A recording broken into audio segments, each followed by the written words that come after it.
വയനാട് മുണ്ടക്കൈ ദുരന്തവുമായി ബന്ധപ്പെട്ട് ഹൈക്കോടതി സ്വമേധയാ എടുത്ത കേസ് കഴിഞ്ഞ ദിവസങ്ങളിലൊക്കെ പരിഗണിച്ചപ്പോൾ വലിയ വിമർശനങ്ങൾ സംസ്ഥാന സർക്കാരിനും കേന്ദ്ര സർക്കാരിനുമെതിരെയൊക്കെ ഹൈക്കോടതി നടത്തിയിരുന്നു. ഇപ്പോൾ വീണ്ടും അതുമായി ബന്ധപ്പെട്ട തുടർ വാർത്തകൾ കൂടി വരികയാണ്. മുണ്ടക്കൈ നാശനഷ്ടങ്ങളുടെ കണക്കിൽ അതൃപ്തി പ്രകടിപ്പിച്ച് ഹൈക്കോടതി.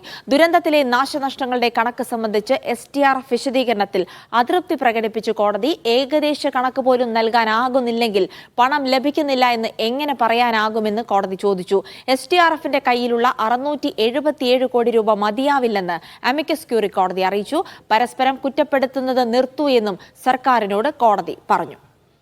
അഹമ്മദ് മുജ്തബയുണ്ട് വിവരങ്ങൾ നൽകാനായി. മുജ്തബ, കഴിഞ്ഞ ദിവസമൊക്കെ കേസ് പരിഗണിച്ചപ്പോൾ സംസ്ഥാന സർക്കാരിനും കേന്ദ്ര സർക്കാരിനുമൊക്കെ വലിയ വിമർശനങ്ങളാണ് ഹൈക്കോടതിയിൽ നിന്ന് നേരിടേണ്ടി വരുന്നത്. ഇന്നും സമാനമായ സംഭവങ്ങൾ തന്നെയാണ് അവിടെ ഉണ്ടായതെന്ന് പറയുന്നുണ്ട്.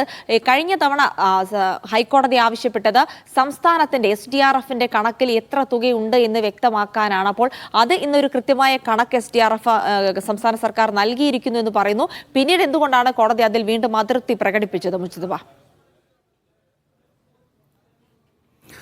ഇന്നലെ ഈ വിഷയം ഹൈക്കോടതി പരിഗണിച്ചിരുന്നു. അപ്പോഴാണ് കയ്യിലുള്ള തുക സംബന്ധിച്ചൊരു കൃത്യമായ വിവരം നൽകാൻ ഇന്ന് അക്കൗണ്ട് ഓഫീസറോട് നേരിട്ട് ഹാജരാകാൻ കോടതി നിർദ്ദേശിച്ചിരുന്നത്. പക്ഷേ ഇന്നും കൃത്യമായ രൂപത്തിൽ ഒരു കണക്ക് ഏതൊക്കെ തരത്തിൽ STRFിന്റെ ഫണ്ട് നീക്കിയിരിപ്പുണ്ട് അതുൾപ്പെടെയുള്ള കണക്കുകൾ എന്തെങ്കിലും തരത്തിൽ കോടതിക്ക് മുമ്പിൽ ഒരു വ്യക്തത നൽകാൻ കോടതിക്ക് മുമ്പിൽ അങ്ങനെ വിശദമായ കണക്കുകൾ സഹിതം ഒരു വിശദീകരണം നൽകാൻ STRFിന് കഴിയാതെ പോയി. അതുകൊണ്ടാണ് കോടതി അതിരൂക്ഷമായ വിമർശനവും അതോടൊപ്പം തന്നെ അതൃപ്തിയും പ്രകടിപ്പിക്കുന്നത്. പ്രത്യേകിച്ച് 677 കോടി രൂപ STRFിന്റെ അക്കൗണ്ടിൽ നിലവിലുണ്ട് എന്ന് പറയുമ്പോൾ അതിൽ എത്ര ചെലവഴിക്കാനാകും എന്നതുൾപ്പെടെയുള്ള കണക്കുകളെ സംബന്ധിച്ച് STRFിന് ഒരു വ്യക്തത ഇല്ലേ?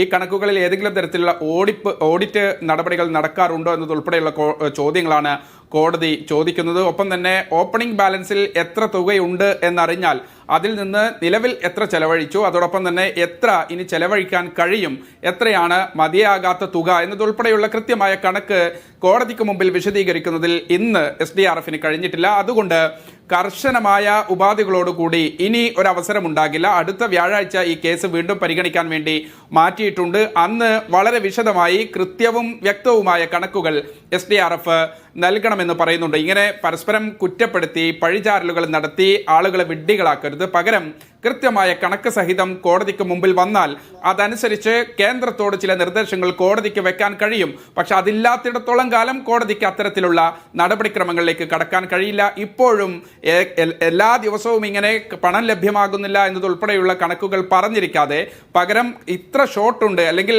നിലവിൽ ലഭിച്ച കണക്ക് ഇത്രയാണ്, അതിൽ ഇത്ര ചിലവഴിക്കാൻ കഴിഞ്ഞു, ഏതൊക്കെ തരത്തിൽ ഷോർട്ട് ഫാൾ ഉണ്ട് എന്നതുൾപ്പെടെയുള്ള കണക്കുകൾ കൃത്യമായി നൽകി കഴിഞ്ഞാൽ കോടതിക്കും ആ തരത്തിൽ ഇടപെടാൻ കഴിയും എന്നതുൾപ്പെടെയുള്ള കാര്യങ്ങളാണ് ജസ്റ്റിസ് AK ജയശങ്കർ നമ്പ്യാറിന്റെയും അതോടൊപ്പം തന്നെ ജസ്റ്റിസ് CP മുഹമ്മദ് നിയാസിന്റെയും ഡിവിഷൻ ബെഞ്ച് ഈ വിഷയത്തിൽ ശക്തമായ ഒരു നിലപാടെടുത്തിരിക്കുന്നത്. എന്തായാലും അമിക്കസ് ക്യൂറി പറഞ്ഞത് നിലവിൽ 677 കോടി രൂപ ഉണ്ടെങ്കിൽ പോലും അതുപോലും മതിയായി ചിലവഴിക്കാൻ കഴിയാത്തൊരു സാഹചര്യമാണ്. അത് മനസ്സിലാകുമെന്ന് കോടതിയും സമ്മതിക്കുന്നുണ്ട്. പക്ഷേ ഏതെങ്കിലും തരത്തിലുള്ള ഒരു ഗൈഡ് ലൈൻസോ നിർദ്ദേശങ്ങളോ എന്തെങ്കിലും കേന്ദ്രത്തിന് മതിയായ തരത്തിൽ ഫണ്ട് ചെലവഴിക്കാൻ അല്ലെങ്കിൽ ഫണ്ട് അനുവദിക്കാൻ നിർദ്ദേശം നൽകണമെങ്കിൽ അതനുസരിച്ച് കൃത്യമായ കണക്ക് നൽകണം. ഓഡിറ്റ് നടപടികൾ ഉൾപ്പെടെയുണ്ടോ എന്നതുൾപ്പെടെയുള്ള അതിരൂക്ഷമായ വിമർശനങ്ങൾ കോടതിയുടെ ഭാഗത്തു നിന്നുണ്ട്. ഒപ്പം തന്നെ എല്ലാ ദിവസവും ഈ കണക്ക് സംബന്ധിച്ച കാര്യങ്ങൾ ഇങ്ങനെ പറഞ്ഞിരിക്കാതെ പകരം മതിയായ രേഖകൾ ലഭ്യമാക്കി പ്രത്യേകിച്ച് കുറ്റപ്പെടുത്തുന്നത് നിർത്തി പ്രവർത്തിക്കാനാണ് കോടതി ഇന്ന് നിർദ്ദേശിച്ചതെന്ന് അറിയുന്നു. മുജ്തബ, അതുപോലെ തന്നെ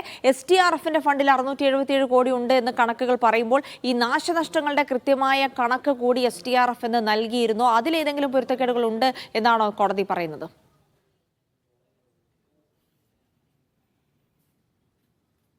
ജിൽസി, വയനാട് മുണ്ടക്കൈ ദുരന്തവുമായി ബന്ധപ്പെട്ട കേസാണ് പരിഗണിക്കുന്നത്. പക്ഷേ ദുരന്തത്തിൽ ചെലവഴിച്ച കണക്കുകളുമായി ബന്ധപ്പെട്ട കണക്കല്ല, അല്ലെങ്കിൽ അത്തരത്തിലുള്ള ഫിഗേഴ്സിലേക്കല്ല ഇന്ന് കോടതി കടന്നത്. അതായത് ഒരു വർഷം NDRF വിഹിതത്തിൽ നിന്ന് SDRFിന് എത്ര അനുവദിച്ചു അതോടുൾപ്പെടെ അതുമായി ബന്ധപ്പെട്ട കണക്കുകളാണ് ഇന്ന് സംസ്ഥാന സർക്കാരിനോട് വിശദമായി നൽകാൻ കഴിഞ്ഞത്. അതായത് ഒരു വർഷം, അതായത് ഈ ദുരന്തമുണ്ടാകുന്ന സമയത്ത് വയനാട് ദുരന്തം ഉണ്ടാകുന്ന ഒരു സമയത്ത് അവിടെ ചിലവഴിക്കുന്നതിന് മുന്നോടിയായി ഓപ്പണിംഗ് ബാലൻസ് ആയി ആ സമയത്ത് എത്രയാണ് അക്കൗണ്ടിൽ ഉണ്ടായിരുന്നത്, അതിൽ നിന്ന് വയനാടിന് എത്ര ചെലവഴിച്ചു, അല്ലെങ്കിൽ എത്ര ചെലവഴിക്കാൻ കഴിയും, കേന്ദ്രത്തിന്റെ നീക്കിയിരിപ്പ് വിഹിതത്തിൽ നിന്ന് SDRFന് സ്വതന്ത്രമായി ചെലവഴിക്കാൻ കഴിയുന്ന തുക എത്രയാണ്, ഒപ്പം തന്നെ അങ്ങനെ ചെലവഴിച്ചിട്ടുണ്ടെങ്കിൽ അതിൽ മതിയാകാത്ത തുക, അങ്ങനെ ഓരോന്നും വെവ്വേറെ കണക്കുകളായി കൃത്യമായി കോടതിയെ ബോധ്യപ്പെടുത്തണം എന്നതുൾപ്പെടെയുള്ള കാര്യങ്ങളാണ് ഇന്ന് SDRFനോട് നിർദ്ദേശിച്ചിരുന്നത്. ഇന്നലെ ആ വിഷയം പരിഗണനയ്ക്ക് വെച്ചപ്പോൾ അത് കൃത്യമായി വിശദീകരിക്കാൻ കഴിഞ്ഞില്ല. അതുകൊണ്ടാണ് അക്കൗണ്ട് ഓഫീസറോട് ഡയറക്റ്റ് കോടതിയിൽ നേരിട്ട് ഹാജരായി വിശദീകരണം നൽകാൻ ആവശ്യപ്പെട്ടത്. പക്ഷേ ഇന്നും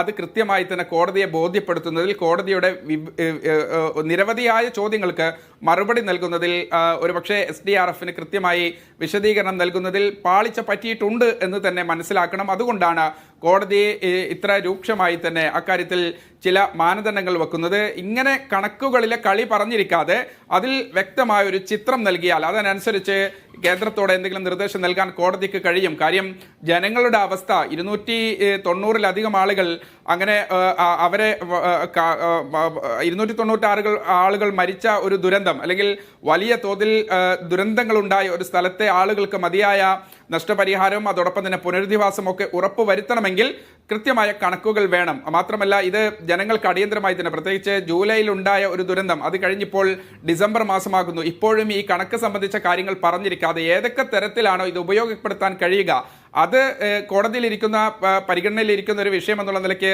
കേന്ദ്രവും സംസ്ഥാനവും ഒരുമിച്ച് ചെയ്യേണ്ട ഒരു ദൗത്യം, അതിലിപ്പോഴും കണക്കുകളുടെ കളി പറഞ്ഞിരിക്കാതെ കൃത്യമായി തന്നെ അത് തുക വിനിയോഗിക്കണമെങ്കിൽ, ഇത് സംബന്ധിച്ച് കോടതിക്ക് എന്തെങ്കിലും തീരുമാനമെടുക്കണമെങ്കിൽ കണക്കുകളിലെ കൃത്യത വേണം. അതനുസരിച്ചുള്ള ഒരു കണക്ക് കൃത്യമായി തന്നെ അടുത്ത വ്യാഴാഴ്ച നൽകാനും ഹൈക്കോടതിയിൽ നടന്ന കാര്യമാണ്. മുണ്ടക്കൈ നാശനഷ്ടങ്ങളുമായി ബന്ധപ്പെട്ട് SDRFന്റെ കയ്യിൽ 677 കോടി രൂപയുണ്ട് എന്നുള്ള കാര്യം, എന്നാൽ അത് മതിയാവില്ല എന്നുള്ള കാര്യം കൂടിയാണ് അമിക്കസ് ക്യൂറി കോടതിയെ അറിയിച്ചത്. കണക്കുകൾ പരസ്പരം പറഞ്ഞ് പഴിചാരാതെ നടപടിയിലേക്ക് കടക്കാനാണ് ഹൈക്കോടതി കേന്ദ്രത്തോടും ഒപ്പം തന്നെ സംസ്ഥാന സർക്കാരിനോടും നിർദ്ദേശിച്ചത്.